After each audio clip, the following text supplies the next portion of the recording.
So there's this Laken Riley Act that has been going through Congress, and now I don't know if it's going to pass ahead of Donald Trump becoming president, and Joe Biden may have a chance to veto it. I don't know, and I don't know if he would.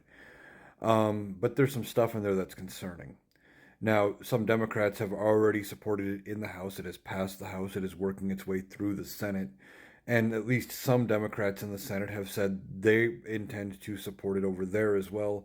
And it seems like Democrats are trying to shift their perceived stance on immigration because they feel like that is the reason why they lost the election in November, why they lost the presidency in both chambers of Congress. Because that was one of the only things Democrats and or Republicans and Donald Trump specifically were running on was immigration and tariffs, of course. But even Donald Trump was trying to tie tariffs being necessary to prevent uh, undocumented migrants from coming across the border, things like that. So there are some things in this act, though, that are very concerning.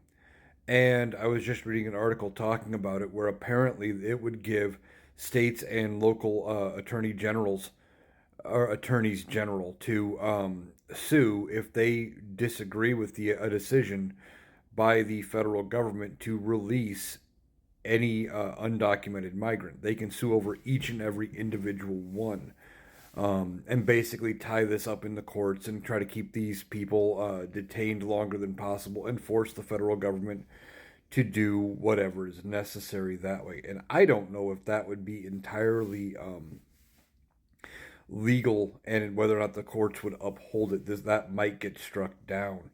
But it appears that this would only go one direction. It would allow states to sue the federal government, but for releasing uh, prisoners at their discretion or migrants at their discretion. Um, but it wouldn't allow the federal government to sue states for not releasing people, etc. Um, or if they believe a state has unlawfully released somebody. It would also allow states to sue if they don't think certain immigration policies are being enforced the way they determine they should be enforced. I think this would set up a states' rights issue in front of Congress, and with this Congress, who knows which way they would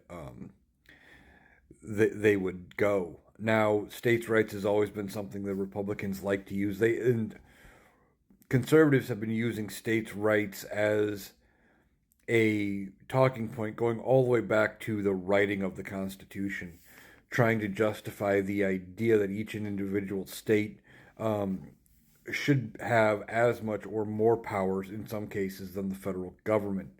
Um, and that's just not the way it should be. There are things that are better handled at the state level, but the states should not be more powerful than the federal government. But if you leave certain conservatives to it, that's what they would do. Now we'll see if this Laken Riley Act actually passes and if it passes as is or if there are more changes.